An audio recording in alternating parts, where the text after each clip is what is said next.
छोड़ो मुझे, क्यों पकड़ रखा है मुझे? छोड़ो, नीचे बिठा से, नीचे बिठा। मुंह खोल इसका, मुंह खोल।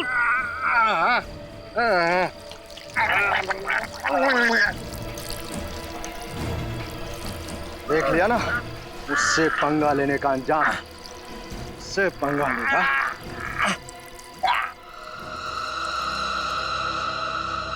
बॉस, ये उंगली एक लड़की की है जिसकी उम्र 22 से 25 साल के बीच में है। सर कोई और खास बात? हाँ, एक खास बात पता चली है। ये उंगली जिस किसी भी लड़की की है उसे जरूर कोई किडनी की तकलीफ और फंगल इन्फेक्शन हुआ है। इतनी कम उम्र में किडनी की बीमारी? बीमारियां आजकल उम्र देख के नहीं होती हैं फ्रेडी। निखिल, एक काम करो, पता लगाओ इस हफ्ते भर में 22 और 25 साल की उम्र की कितनी लड़कियां गायब हुई हैं और उनके गायब होने के रिपोर्ट्स लिखवाए गए हैं। हाँ सर, मेरी समझ में ये नहीं आ रहा है कि उस लड़की की उंगली वहां तक पहुंची कैसे? मच्छी ले लो, मच्छी, ताजी ताजी मच्छी, पापलेट, सुरमई, झींगा, मच्छी ले लो, ताजी ताजी मच्छी, मच्छी ले लो, मच्छी, ताजी ताजी मच्छी। मच्छी ताजी है ना? एकदम ताजी। दो हाथ ले चढ़ो। बांगड़ा कोनी। पापलेट कैसा दिया है? 806 भाई 800 कुछ है? अरे पापलेट बेच रही या सोना? अरे क्या साहिब, मैं मजाक करते हैं। सोना किधर 800 में मिलेगा? एकदम सही भाव है। ये 500 रख और सारी पापलेटें बांध दे। नहीं नहीं साहब, मेरा आदमी बहुत मेहनत करके मच्छी पकड़ के लाता है, ये भाव नहीं परवड़ेगा। ठीक है, ये 100 और 600 रख। चल ना आपका ना मेरा, 750 लूंगी। बोलो, बांधू मच्छी? 600 अपना आखिरी ऑफर है, वरना बाजार में और भी बहुत अच्छी जगह अच्छी मच्छी मिलती है। हाँ साहब, आप उधर से ही लो, आपका भी भला होएगा, उनका भी भला होएगा। दो हाथ दो जरा। ये तो अजीब मुसीबत है। मच्छी ले लो, मच्छी, अजीब मच्छी वाली है तो। ताजी ताजी मच्छी। अरे वो मच्छी वाली, झींगा है क्या? है भाभी, आइए।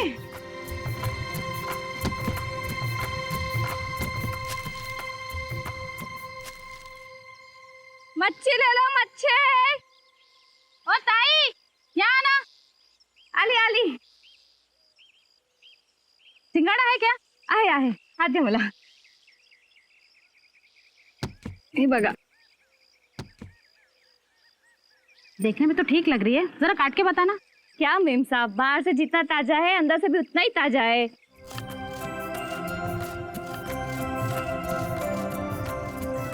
ये देखो, ये क्या है? Okay bye.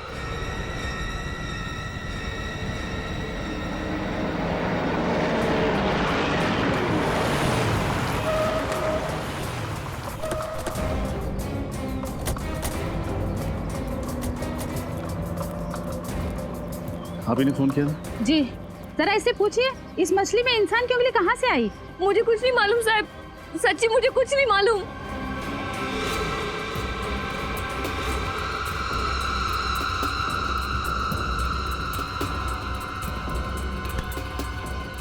क्या मतलब कुछ नहीं मालूम? ये मछलियाँ तुम ही लाई थी ना? जी साहब, 5 साल से मच्छियाँ बेच रही हूँ, पर आज तक ऐसा कभी नहीं हुआ साहब। ये मछलियाँ तुम्हारा पति पकड़ता होगा? जी, पर वो तो बहुत सीधा आदमी है, उसने कोई गड़बड़ नहीं की। तो फिर ये मच्छी कहाँ से पकड़ के लाया? वो तो नहीं मालूम, वो ही बता सकता है। बुलाओ उसे। कि वो मच्छियाँ पकड़ने गया है, शाम तक लौटेगा। बाकी की मच्छियों में तो ऐसा कुछ भी नहीं है। एक काम करो, ये कार्ड रखो, तो बोलो CID ब्यूरो आके मिलो। जी साहब।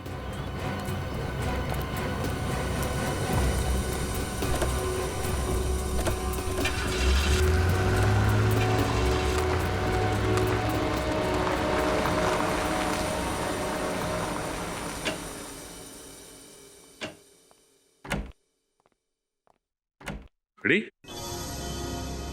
इतना परेशान क्यों लग रहे हो? कुछ नहीं सर। कुछ नहीं मतलब कुछ बात तो जरूर है। फ्रेडी देखो, जब मैं परेशान था ना तो तुमने मेरे दिल का बोझ हल्का किया था। आज मेरी बारी, चलो बताओ क्या है। सर मुझसे एक बहुत बड़ा जुर्म हो गया है और उस जुर्म का प्रायश्चित तो मैं कैसे करूं समझ में नहीं आ रहा है। जुर्म किया? कैसा जुर्म? कैसे बताऊं सर, बताते हुए भी शर्म आ रही है, खुद पे गुस्सा आ रहा है। मैं इतना बड़ा गुनाह कैसे कर सकता हूं?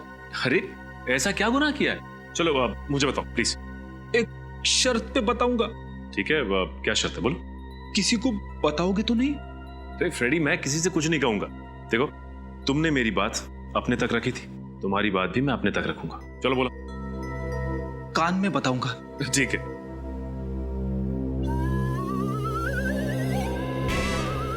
इतनी सी बात है, इस बात के लिए तुम अपने आप को गुनहगार कह रहे थे, मुजरिम कह रहे थे? अरे आप हंस रहे हो सर? एक शादीशुदा आदमी के लिए ये एक बहुत बड़ा गुनाह है, बहुत बड़ा गुनाह। आदमी खुद का जन्मदिन भूल जाए तो भी चलता है, लेकिन उसे कभी भी अपनी सासू माँ का जन्मदिन नहीं भूलना चाहिए। अब सारी बात समझ में आई मुझे। तुम अपनी सासू माँ का जन्मदिन भूल गए, राइट? और इस बात को लेके भाभी जी नाराज हो गई, राइट? नाराज? अरे सर उसने मुझे घर का खाना देना बंद कर दिया है। पिछले 2 दिन से मैं बाहर का खाना खा रहा हूँ। पेट का बैंड बज गया है, बैंड। ये आवाज कैसे? अरे सर कुछ नहीं, फ्रेडी के पेट के रोने की आवाज है सर। ये फ्रेडी तुम्हारे पेट के रोने की आवाज थी? है माय गॉड, कितनी बार कहा है तुम्हें अपने खाने पीने का ध्यान रखो। अरे जाओ जरा दौड़ो, कसरत करो। क्या? चलो जाओ मछुआरे को लेकर आओ जिसके मछली में से उंगली मिली थी। जाओ और दौड़ के जाओ।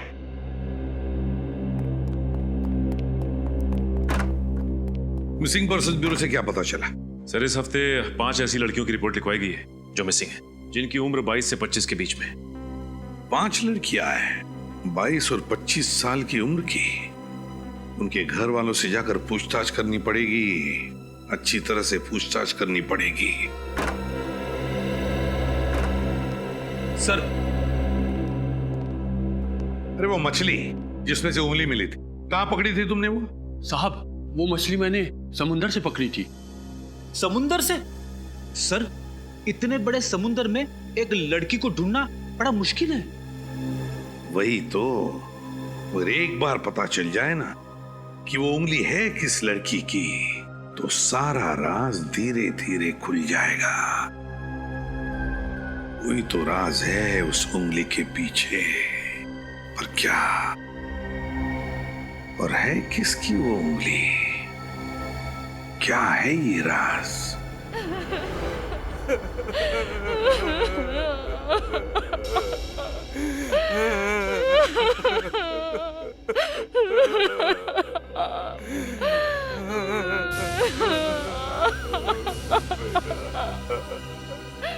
किरण की तो मौत हो गई? सर हम तो किरण के बारे में जानकारी हासिल करने आए थे, लेकिन यहाँ तो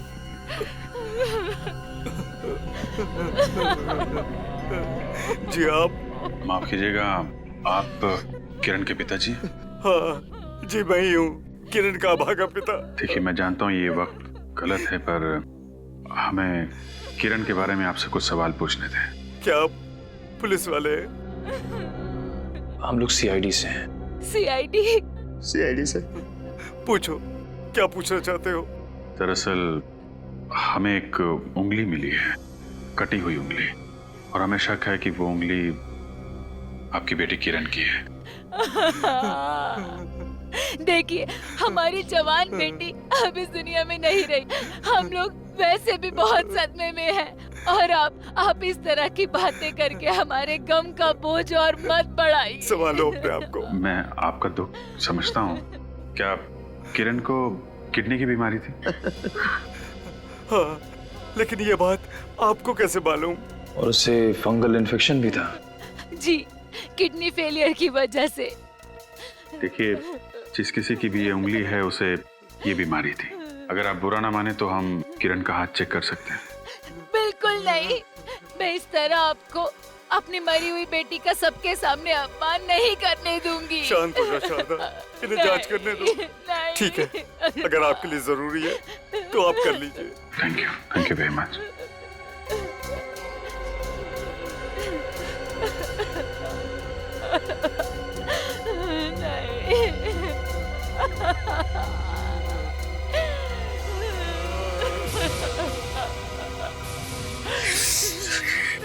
सर इसकी उंगलियां तो ठीक हैं मगर नाखून नहीं है। हाँ सर। किरण तो लापता थी, फिर ये आपको कब मिली? कल ही मिली हमें इसकी लाश आरके हॉस्पिटल के मॉर्ग रूम से। Morgue room? जी हाँ। देखिए, मैं जानता हूँ ये आपके लिए आसान नहीं है, पर हमें किरण की लाश फॉरेंसिक लैब ले जानी होगी जांच के लिए। बिल्कुल नहीं, शांत हो जाओ। आप ऐसा नहीं कर सकते। शांत हो, शांत हो, शांत हो। किरण की लाश को फॉरेंसिक लैब भेजने का इंतजाम करो। हाँ सर, ये उंगली किरण की नहीं है ना? हाँ बस, ये उंगली किरण की नहीं है। तो फिर किसकी है सर? ये उंगली किसी 50 से 55 साल के बुजुर्ग की है। लेकिन सर आप ही ने तो कहा था कि ये उंगली किसी लड़की की है। हाँ कहा था, लेकिन उस वक्त मैंने सिर्फ नाखून के बलबूते पर कहा था। मगर सर, अरे यार गलती हो गई, मानते हैं हमसे गलती हो गई, हम भी इंसान है बॉस। हाँ हाँ साळुंखे यार, मगर प्रॉब्लम ये है कि किरण के घर वाले उसका अंतिम संस्कार करने के लिए ले जाने वाले थे बॉडी। बहुत तकलीफ हुई थी अभिजीत और निखिल को जब वो वहां पहुंचे थे। I am sorry boss, really very sorry. लेकिन अब मैं कंफर्म हूं, ये उंगली किसी 50 से 55 साल के बुजुर्ग की है और उसे ब्लड कैंसर था। Blood cancer? हाँ सर, और उनको मरे हुए 4-5 दिन हो चुके होंगे। कुछ और पता चला? हाँ, ये देखो बॉस, ये उंगली बहुत बुरी तरह से कुचल गई है किसी भी वजह से। किसी एक्सीडेंट की वजह से? हाँ हो सकता है। निखिल एक काम करो, किरण की बॉडी उसके घर वालों को सौंप दो और उनसे कहो कि हमसे गलती हो गई और हम माफी चाहते हैं। रजत, पता लगाना पड़ेगा किसी ऐसे आदमी का जिसकी उम्र 50-55 की है और जिसे ब्लड कैंसर है और जिसकी उंगली बुरी तरह से कुचल गई है एक्सीडेंट में। देखते हैं इस हॉस्पिटल से क्या पता चलता है। एक्सक्यूज मी, हम लोग सीआईडी से आपसे कुछ पूछताछ करनी है। सीआईडी? क्या बात है सर, किसी का खून हो गया क्या? हाँ, हमें ये पता करना है कि कुछ दिन पहले आपके हॉस्पिटल में एक 50-55 साल के बुजुर्ग अपना कैंसर का इलाज कराने आए थे क्या? सर यहाँ सभी मरीज कैंसर का इलाज कराने ही आते हैं। आप किसकी बात कर रहे हैं सर? उन्हें ब्लड कैंसर था और एक हादसे में उनके हाथ का आगे का हिस्सा खराब हो गया था, इसीलिए उन्होंने ऑपरेशन भी कराया था उसका। अरे बाप रे, जिस इंसान को कैंसर था उसके साथ ये हादसा भी हो गया। जिंदगी भी ना पता नहीं कितना कष्ट देती है कई लोगों को। सर मैं चेक करके बताता। प्लीज। हाँ सर, आप ठीक कर रहे हैं। ऐसे ही एक बुजुर्ग की डिटेल है यहाँ पे। अच्छा, नाम क्या उनका? सर इनका नाम पुनीत नाम है सर इनका। एड्रेस क्या? सर 32 VRB रोड, ज्योति नगर। ज्योति नगर?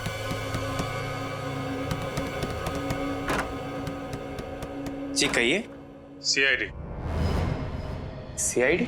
आप लोग मेरे पापा के सिलसिले में बात करने आए हैं ना? क्या वो मिल गए? जी नहीं, दरअसल बात थोड़ी सीरियस है। सीरियस? क्या हुआ सर? सर मेरे पापा ठीक तो है? जवाब दीजिए सर। बात यह है कि हमें कटी हुई उंगली मिली है। कटी हुई उंगली? जी हाँ, और हमें शक है कि वो उंगली आपके पिता पुनीत जी की है। क्या? ये नहीं हो सकता। नहीं, ये नहीं हो सकता। ऐसा ही हुआ है, यही सच है। कहाँ मिली उंगली? मछली के अंदर। मछली के अंदर से? जी हाँ। लेकिन आप लोग इतने यकीन के साथ कैसे कह सकते हैं कि वो उंगली मेरे पापा की ही है? देखिए, वो उंगली किसी 50-55 साल के आदमी की है जिसे ब्लड कैंसर है। Blood cancer?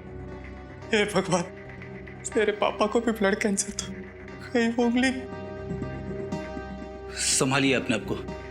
ये बताइए, आपके पिताजी गायब कैसे हुए?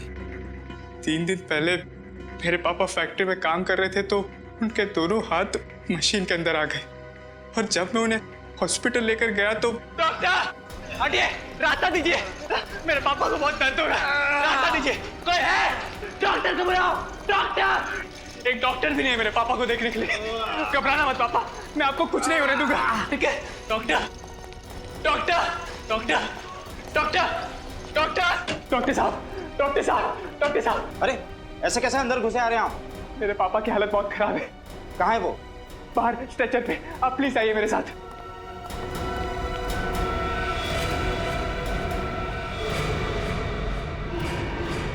कहाँ है आपके पिताजी? यहीं पे तो थे, कहाँ चले गए? ये कैसा मजाक है? ये मजाक नहीं डॉक्टर साहब, यहीं पे तो थे, मैं भी उन्हें स्ट्रेचर पे लाया था। पापा, पापा, पापा, नर्स, मेरे पापा कहाँ हैं? मैं अभी उन्हें स्ट्रेचर पे लेके आया। नहीं, मैंने नहीं देखा आपके पापा को। नहीं देखा, नहीं देखा। पापा, भाई साहब, मेरे पापा कहाँ हैं? हाँ, मेरे पापा कहाँ हैं? मुझे क्या पता? नहीं पता, कहाँ गए मेरे पापा? पापा, पापा, पापा। कौन से हॉस्पिटल में गए थे आप? RK hospital. RK hospital? Sir, ये तो वही हॉस्पिटल है ना जिसके मॉर्ग में किरण की लाश रखी गई थी? क्या इन दोनों बातों का आपस में कोई संबंध नहीं? R K hospital. सालुंके, तरीका सालुंके कहाँ है? हाँ सर, सालुंके सर, वो एक्चुअली सर। एक्चुअली वो कहाँ है? सालुंके कहाँ है? सर दरअसल बात यह है कि मैं क्या कह रही थी। कहाँ है सालुंके? कुछ गड़बड़ की है क्या उसने? नहीं, ऐसा कुछ नहीं है। ऐसा कुछ नहीं है? वहां क्यों देख रही हो सालुंके? सर वहाँ पे मत जाइए, वहाँ पे कोई नहीं है। सालुंके, ये क्या बचपना है? नहीं कुछ नहीं, वो मैं क्या मैं क्या? हाँ? जरूर कुछ गड़बड़ की है तूने? नहीं, गड़बड़ कुछ नहीं की बस। तो फिर ऐसे छुप के क्यों बैठा? मैं निकलता हूँ, बाहर निकलता हूँ, लेकिन एक शर्त है। अरे फिर बचपना? तुम मुझे कुछ कहोगे नहीं। तू पहले बाहर आ। हाँ निकलता हूँ। क्या हुआ बता? क्या गड़बड़ की है तूने? नहीं, गड़बड़ कुछ नहीं की है बॉस। मैं तुम्हें कुछ बताना चाहता हूँ। क्या बताना चाहता है? बॉस, वो जो उंगली है, हाँ, वो उंगली एक लड़की की भी है और एक आदमी की भी है। क्या कहा तूने? ये उंगली एक लड़की की भी है और एक आदमी की भी? हाँ। क्या बात कर रहे हैं सालुंके साहब? एक उंगली तो एक ही इंसान की हो सकती है ना। अब ये उंगली एक आदमी और एक लड़की दोनों की कैसे हो सकती है? वो इसलिए रजत, ये पूरी की पूरी उंगली है तो पुनीत जी की, लेकिन उस पर जो नाखून लगा हुआ है वो है किरण का। ये उंगली है पुनीत की, पर नाखून लगा है किरण का। मतलब तुम्हारे कहने का मतलब है कि नेल ग्राफ्टिंग किया है? एग्जैक्टली बॉस, यही मैं कहना चाहता हूँ बॉस। ये जो उंगली थी ये कुचली हुई थी, और इस कुचली हुई उंगली पर किसी का नेल ग्राफ्ट किया गया है। नेल ग्राफ्टिंग का मतलब है अगर नाखून टूट जाए तो उसकी जगह पे ऑपरेशन के जरिए किसी और का नाखून लगवाना। अरे वाह, आज सूरज किधर से निकला भाई? आप मेरी इंसल्ट कर रहे हैं? अरे नहीं सालुंके, किसी भी ग्राफ्टिंग में, मेरा मतलब है ऑर्गन ग्राफ्टिंग में। चलो हम नेल ग्राफ्टिंग समझते हैं। अगर उंगली आदमी की है तो उसके ऊपर नाखून लगेगा आदमी का ही, और अगर लड़की की उंगली है तो उस पर नाखून लगेगा लड़की का, है ना? नहीं तो ये रिजेक्ट हो सकता है। बिल्कुल। तो फिर ये क्या है? वही तो मैं भी सोच रहा हूँ बॉस, ये क्या है? ये किस अनाड़ी डॉक्टर ने किया है? ऐसा तो कहीं होता ही नहीं है। मगर जो कुछ भी हुआ है आरके हॉस्पिटल में ही हुआ है, क्योंकि पुनीत भी गया था आरके हॉस्पिटल में, और किरण की लाश भी मॉर्ग में थी आरके हॉस्पिटल में। तो गड़बड़ जो कुछ भी है उस आरके हॉस्पिटल में ही है। जी कहिए। मैं सीआईडी से हूँ। पुनीत जी के बारे में आपसे कुछ पूछताछ करनी है। पुनीत? कौन पुनीत जी? राहुल के पिताजी, ये राहुल। कुछ याद आया आपको? ये अपने पिता के इलाज के लिए आपसे विनती करता रहा, और इसी बीच पुनीत जी हॉस्पिटल से गायब हो गए। अच्छा, राहुल के पिताजी, इनकी बात कर रहे हैं आप? सर, वो हॉस्पिटल से कहाँ चले गए किसी को कुछ पता नहीं चला। कमाल है, कैसा हॉस्पिटल है ये? एक घायल मरीज यहाँ से गायब हो जाता है और किसी को कुछ पता नहीं चलता। सर, पहले तो मुझे लगा कि वो मजाक कर रहा था, लेकिन जब बाद में पता चला तो सचमुच सर मुझे बहुत बुरा लगा। नहीं साहब, मैंने नहीं देखा। वो आदमी कहाँ गया? तुमने कुछ देखा कैसे नहीं? एक आदमी हॉस्पिटल से अचानक गायब हो जाता है और तुम कहते हो कि तुमने कुछ देखा ही नहीं। पुनीत जी के हाथों से खून बह रहा था, वो दर्द से करा रहे थे और किसी ने कुछ देखा ही नहीं। कमाल है साहब, मैं बिल्कुल आपसे सच कह रहा हूँ। मैंने उन्हें अंदर आते हुए तो देखा था, पर बाहर जाते नहीं। वो इस गेट से बाहर नहीं गए। अगर इस गेट से बाहर नहीं गए तो क्या हॉस्पिटल में कोई और भी रास्ता क्या बाहर निकलने का? हाँ साहब, शायद वो दूसरे गेट से गए होंगे। दूसरे गेट से? अच्छा, उस गेट पे कोई वॉचमैन रहता है? जी साहब, वहाँ रघु नाम का वॉचमैन बैठता है। अच्छा, वो गेट किस तरफ है? साहब, उस तरफ है। तो आपने भी उस घायल आदमी को यहाँ से जाते हुए नहीं देखा? जी नहीं। कमाल है। एक्सक्यूज मी, मेरा नाम सारिका है। मेरा डॉक्टर राकेश के साथ अपॉइंटमेंट है नेल ग्राफ्टिंग के लिए। 1 मिनट में। हेलो डॉक्टर, मिस सारिका आई है आपसे मिलने के लिए। ओके डॉक्टर, आप जा सकती हैं। Thank you. यहाँ नेल ग्राफ्टिंग भी होती है? जी हाँ, नेल ग्राफ्टिंग होती है यहाँ पे। हो, लगता है पुनीत जी का ऑपरेशन यहीं हुआ होगा। आशा, कुछ पता चला? सर, नेल ग्राफ्टिंग का ऑपरेशन इस हॉस्पिटल में किया जाता है। इसका मतलब जो कुछ भी हुआ है इस हॉस्पिटल में ही हुआ होगा। हो सकता है सर। हाँ निखिल, ओके ठीक है, तुम हॉस्पिटल के पीछे वाले गेट पे रहो, मैं मिलता हूँ। तुम लोग जरा नेल ग्राफ्टिंग एक्सपर्ट से बात कर लो, मैं अभी आता हूँ। हाँ निखिल। सर ये रघु हैं, उस दिन गेट पे ड्यूटी पे यही थे, अभी सो रहे हैं। सर लगता है हमारे देश के आधे वॉचमैन को ही बीमारी है ड्यूटी पे सोने की। ये बीमारी कम हो जाएगी तो जुर्म भी कम हो जाएंगे। उठाओ इसे। हट हट। क्या यार, इतना अच्छा सपना देख रहा था, तूने बेवजह जगा दिया। अच्छा, क्या देख रहे थे सपने में आप? देख रहा था मैं हमारे देश के क्रिकेट टीम का कैप्टन बन गया। मैच चल रहा है और आखिरी बॉल पर जीतने के लिए 6 रन चाहिए। मैच खत्म। सीआईडी। माफ करना साहब, ड्यूटी पे सोता है? सोने की पुरानी बीमारी है साहब, छूटती नहीं। अगर फिर से ड्यूटी पे सोया ना तो सीधा जेल में जाएगा, समझा?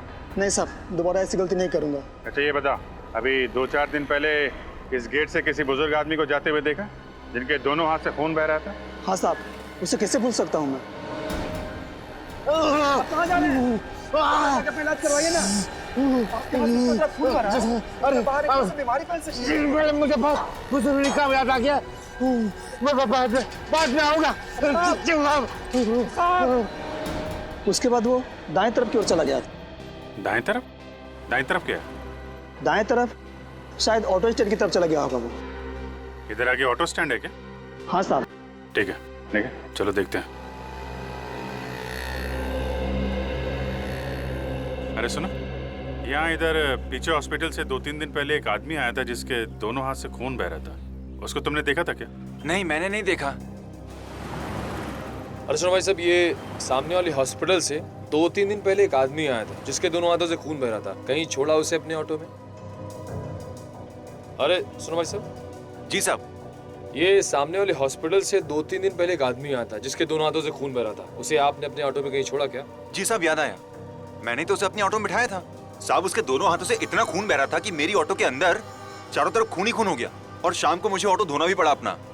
कहाँ छोड़ा? कहाँ था उस आदमी को तुमने? साहब याद आया, पुष्पा रोड के पीछे ना एक पुरानी झील है, वहां छोड़ा था उसको।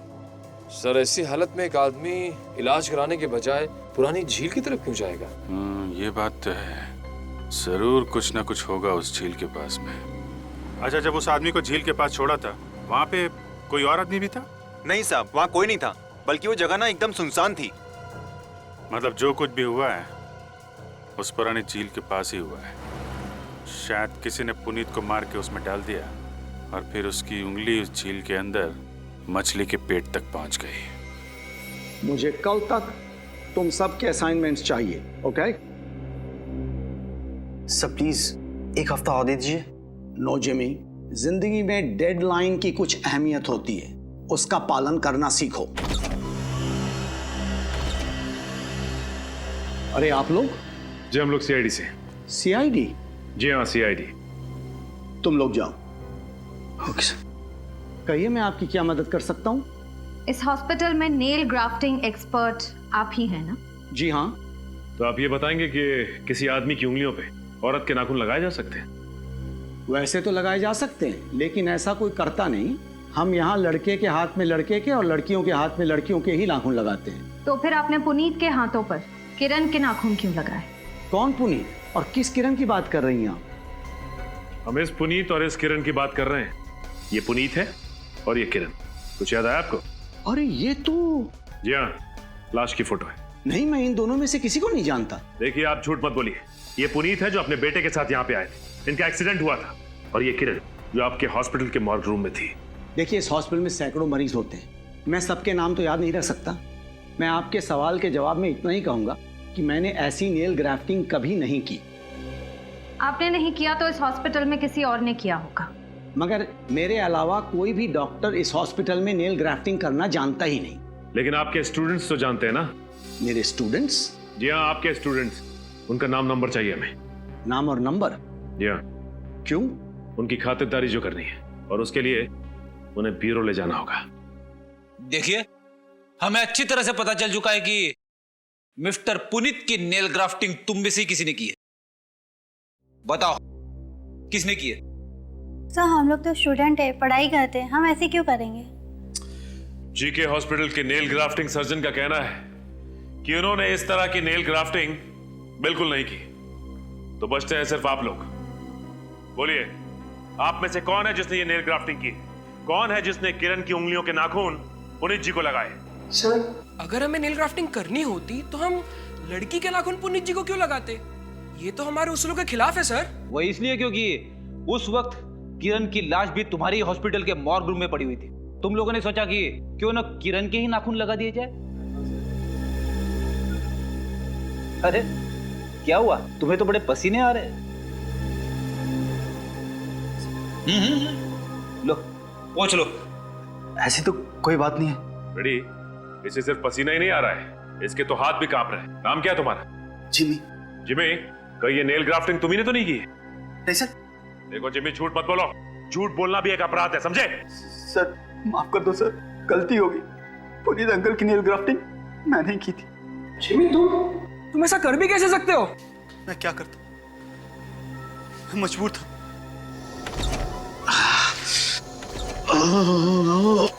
ओह नो, ये कैसे हुआ? आपका तो बहुत खून बह रहा है। काम करते वक्त बेचारे का हाथ मशीन में आके बेटा उंगलियों के नाखून खराब हो गए। अंकल, अगर नाखून खराब हो गए हैं तो हो सकता है नेल ग्राफ्टिंग करानी पड़े। पर बेटा, इसमें तो बहुत खर्च आएगा। देखो बेटे, ना तो इनकी इतनी हैसियत है और ना ही इनके बेटे राहुल की इतनी हैसियत जो लाखों रुपए के इलाज का खर्च उठा सके। देखिए अंकल, मैं 25-30 हजार तो दे सकता हूँ, लेकिन उससे ज्यादा नहीं बेटा, तुम गलत समझ रहे हो। हमें पैसे नहीं चाहिए। तुम्हें नेल ग्राफ्टिंग आती है ना? हाँ अंकल। बस बेटा, हम ये चाहते हैं कि तुम मेरी उंगलियों को नाखून लगा दो। नहीं अंकल, आप तो जानते हैं ना कि मैं पढ़ाई कर रहा हूँ, और अंकल मुझे ये सब करने की अनुमति नहीं है। नहीं बेटा, हमें पूरा विश्वास है कि तुम ये कर सकते हो। नहीं अंकल। हाँ बेटा, और फिर तुम डॉक्टर लोगों की भलाई के लिए तो बन रहे हो ना?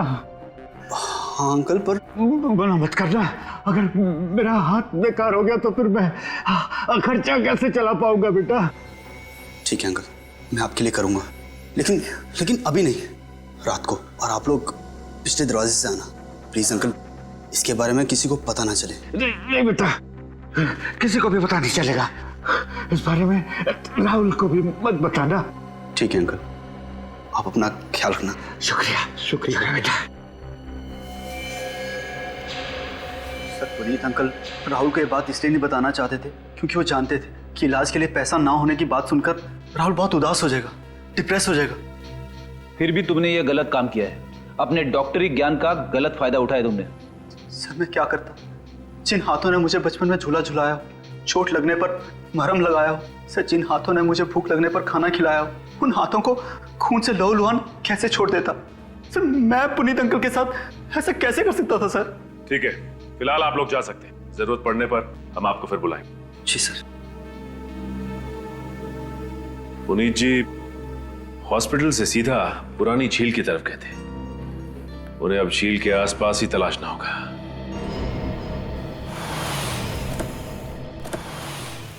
कुछ तो बोलिए सर।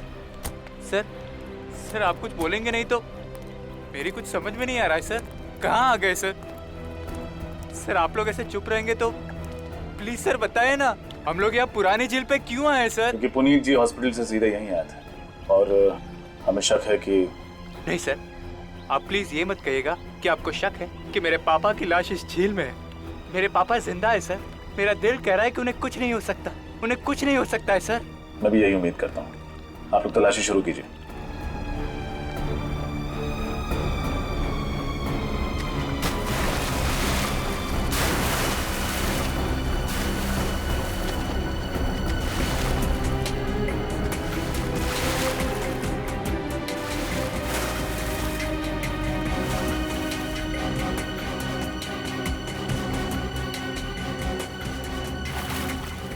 कुछ मिला क्या? सर कुछ भी नहीं है। मैंने कहा था ना सर, मेरे पापा बिल्कुल ठीक है, पापा बिल्कुल ठीक है। देखो राहुल, जब तक अच्छी से तलाशी नहीं ले लेते कुछ कहा नहीं जा सकता। ढूंढो और ढूंढो। सर चाकू मिला है। चाकू लेके आओ।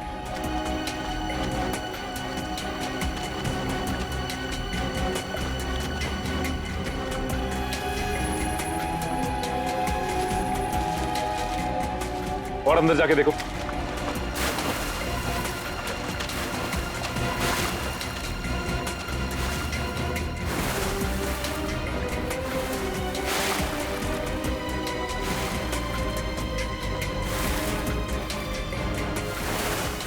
सर यहाँ लाश है सर। लाश? लाश? लाओ बाहर लेके आओ। ए जल्दी आओ। चलो पकड़ो, लाश निकालो।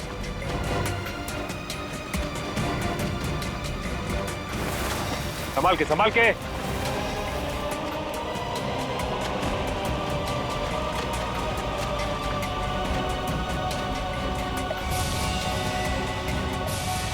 पापा, पापा, ये नहीं हो सकता। आप मुझे छोड़ के नहीं जा सकते। संभालो अपने आप को। वादा कीजिए सर, जिस इंसान ने मेरे सर से मेरे पापा का साया हटाया है, आप उसे जिंदा नहीं छोड़ेंगे। प्लीज वादा कीजिए सर। मैं वादा करता हूँ, जिसने भी पुनीत जी की हत्या की है उसे सिर्फ और सिर्फ फांसी होगी।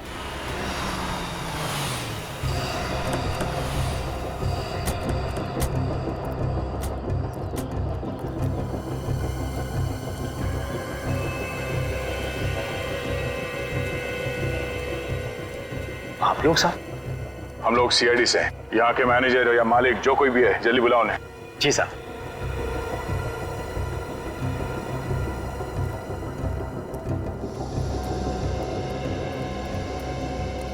क्या हुआ साहब? मैं इस फैक्ट्री का मालिक हूँ, हरीश, और ये है यहाँ के मैनेजर दिलीप। मिस्टर हरीश, आपके फैक्ट्री में पुनीत नाम का एक आदमी काम करता था। हमें उसकी लाश पुरानी झील में से मिली है। लाश? जी हाँ, लाश। जिस दिन उसकी मौत हुई ठीक उसी दिन आपकी फैक्ट्री में काम करते हुए उसका हाथ किसी मशीन में आ गया था ना? हाँ साहब, आया था साहब। लेकिन साहब इसमें मशीन की कोई गलती नहीं है। पुनीत खुद ही बहुत लापरवाही से काम करता था साहब। बिल्कुल नहीं साहब, हमने पुरानी मशीनें बदलने के लिए इन्हें कई बार कहा, इन्होंने एक भी नहीं सुनी। अब इसका नुकसान तो हम मजदूरों को उठाना पड़ता है साहब। साहब ये झूठ बोल रहा है। मेरे पास सारी मशीनों की रसीदें हैं, आप खुद चेक कर लीजिए। मशीनों को ज्यादा साल नहीं हुए।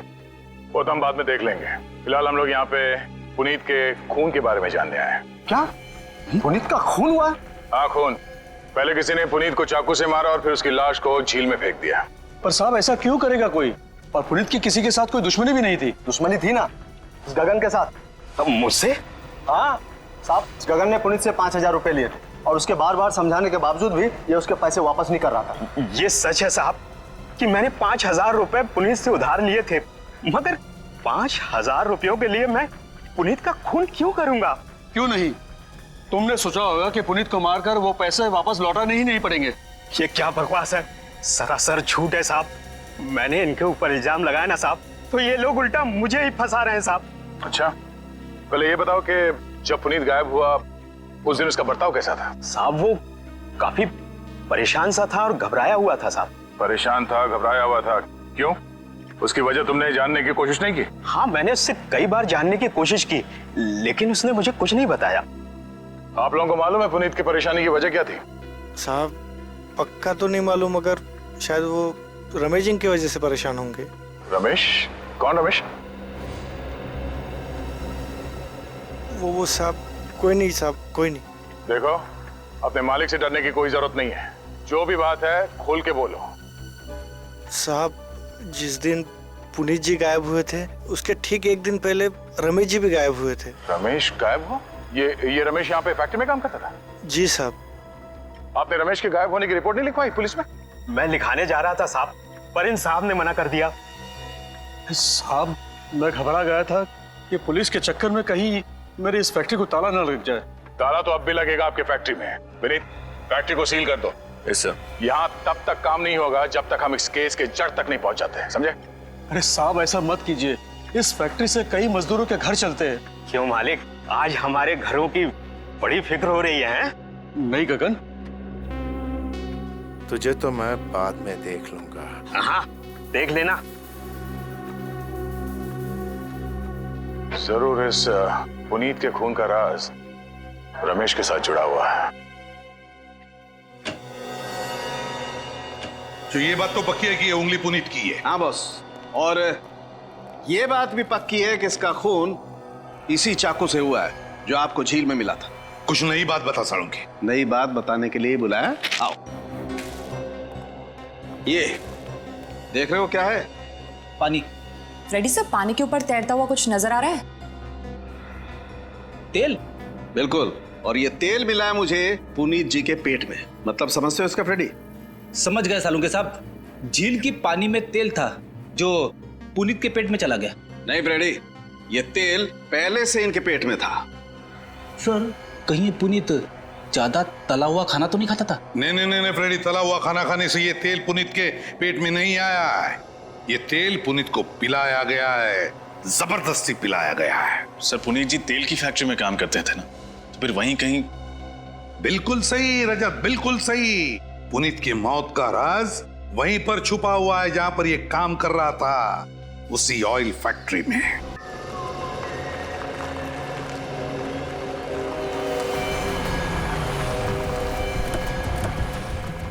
विनीत, तुम यहां पे देखो, मैं वहां देखता हूं।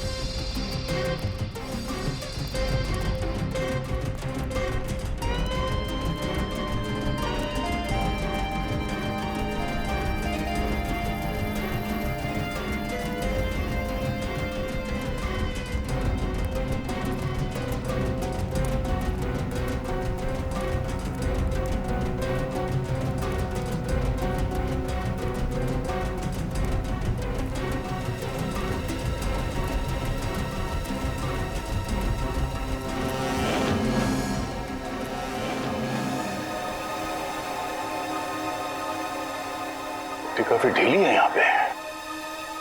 विनीत!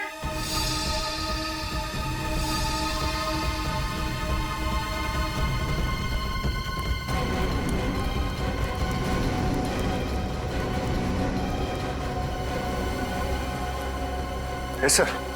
एक काम करो विनीत, गाड़ी में से खोदने के लिए कोई सामान लेके आओ। Yes sir.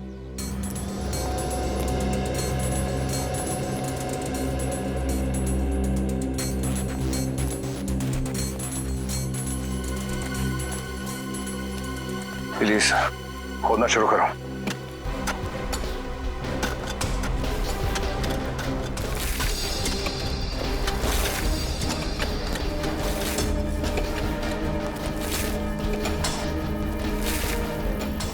एक मिनट, हाथ से हटाओ।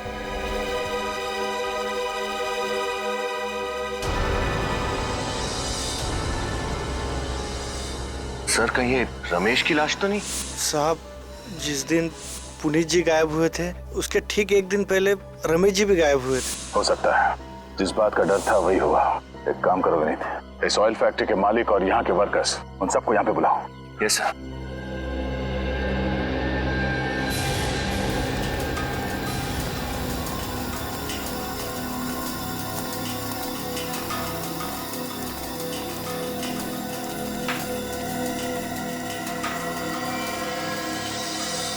साहब, ये तो रमेश है। तो रमेश की लाश को यहाँ गाड़ रखा है और हम में से किसी को कुछ खबर नहीं। तो मिस्टर हरीश, क्या कहना है आपका? मैं क्या कहूँ सर, मुझे नहीं मालूम कि ये लाश यहाँ कैसे आ गई। लाश? इस लाश का नाम रमेश है। इसका नाम जरा इज्जत से लीजिए। आपकी तिजोरियां भरने में इसने भी खून पसीना बहाया है, समझे?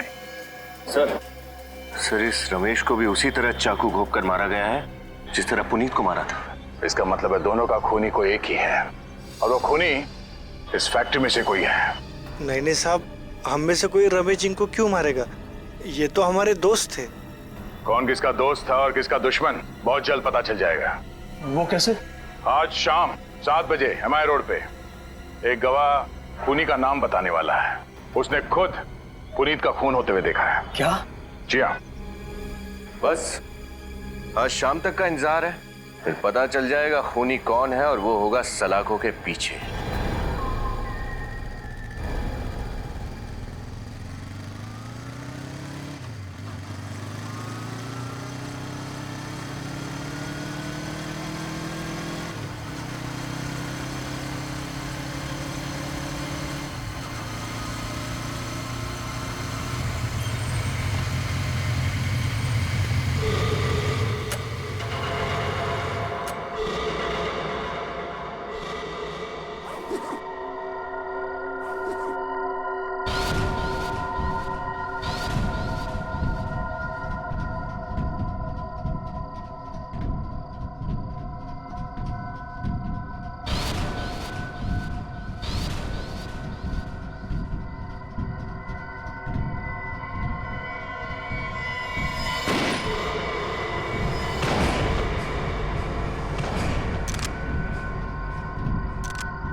अरे तुम? हाँ मैं। तुम जिंदा हो? तुमको क्या लगा मैं मर गया? ये सब बुलेट प्रूफ जैकेट का कमाल है। ये देखो।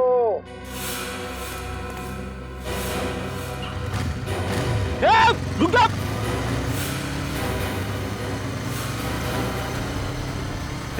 रुक जा! सर जल्दी जल्दी!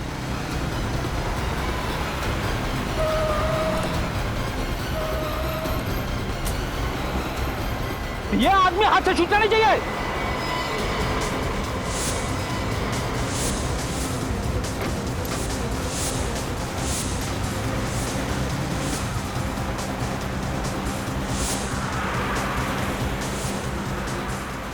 सर ये तो हाईवे की तरफ भाग रहा है।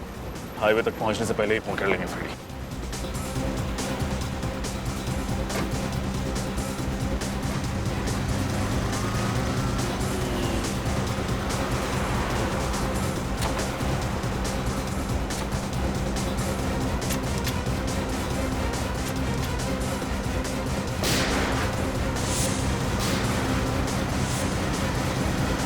तेरी तो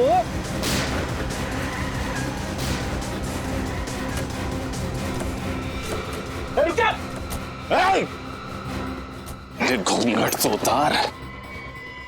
ओ, तुम हो? क्या सोचा था सीआईडी से बच के भाग जाओगे?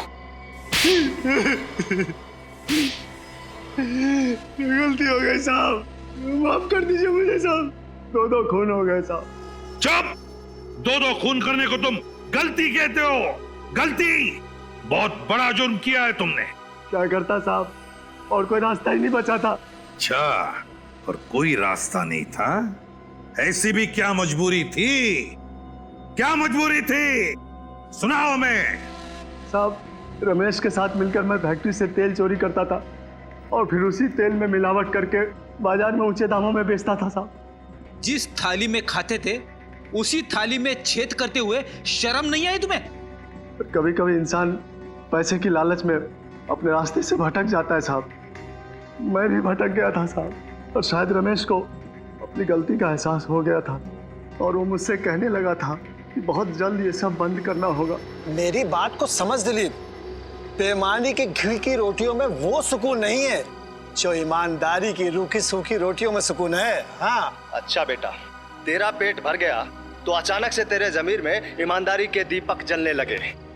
एक बात याद रख, ईमानदारी के दिए को गरीबी की हवा के झोंके पल भर में बुझा देते हैं। नहीं दिलीप, ऐसी कोई बात नहीं है। मैं अपने मालिक को और ज्यादा धोखा नहीं दे सकता, इसलिए आज से इस काले धंधे में तुम्हारा साथ नहीं दे सकता भाई। बस तू मत दे मेरा साथ, मैं ये काम अकेला भी कर सकता हूँ। नहीं, तुम ऐसा नहीं कर सकते हो। अगर तुम ऐसा करोगे तो मैं मालिक को सब कुछ बता दूंगा। तो ईमानदारी की चिंगारी इतनी भड़क चुकी है तो आज मैं तुझे दिखाता हूँ इस चिंगारी को मैं कैसे बुझाता हूँ।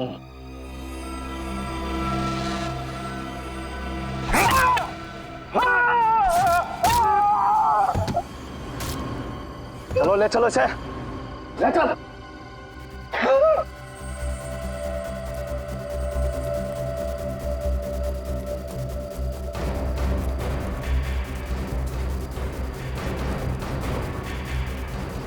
चलो चलो जल्दी चलो।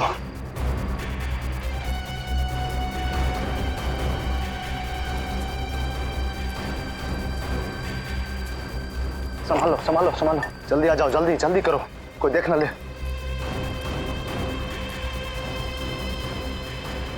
जल्दी करो जल्दी करो, कोई देख लिया तो मुसीबत हो जाएगी, जल्दी करो। इधर से खोदो, खींचो इसे।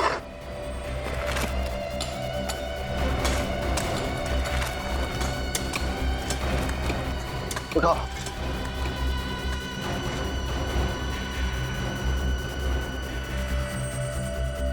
डाल दो, कोई देख लेगा तो मुसीबत हो जाएगी।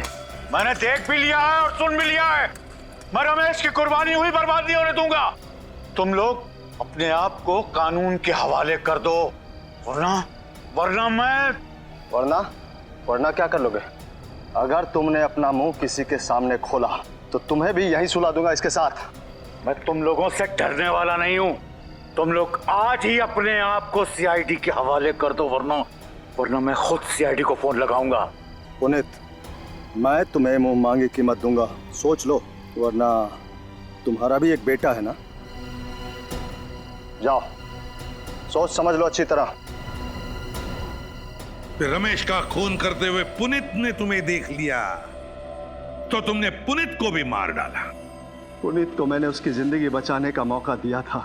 नोटों से मैंने उसका मुंह बंद करना चाहा था, लेकिन वो अपनी गरीबी में ही खुश था। पैसों की चमक से भी उसकी ईमानदार आंखें चौंधिया नहीं पाई साहब।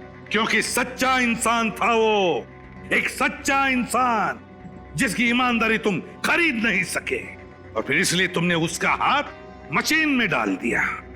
हाँ साहब, लेकिन वो खुशनसीब था कि उस समय बच गया।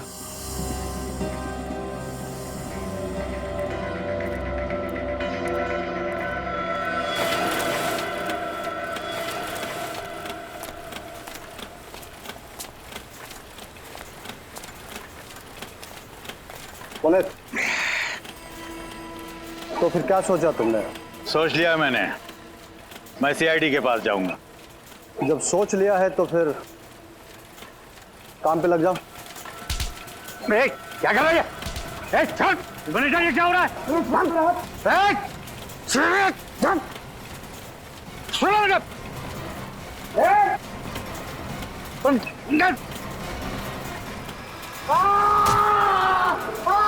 चलो चलो आना, चलो भागो, छोड़ दो, भागो भागो भागो।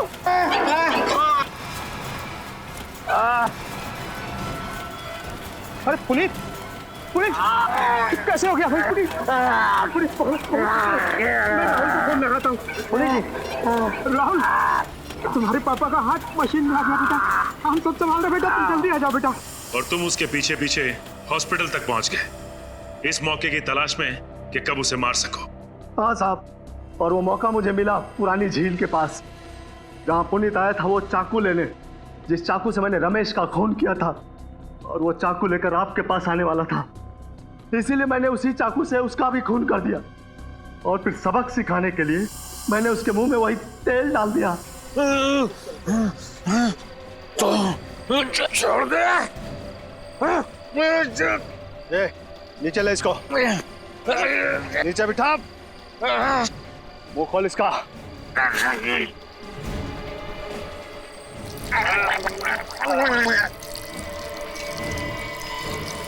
और उसी तेल ने तुम्हें पकड़वा दिया। तुम्हारे जुर्म की पूरी दास्तां कह दी उस तेल ने।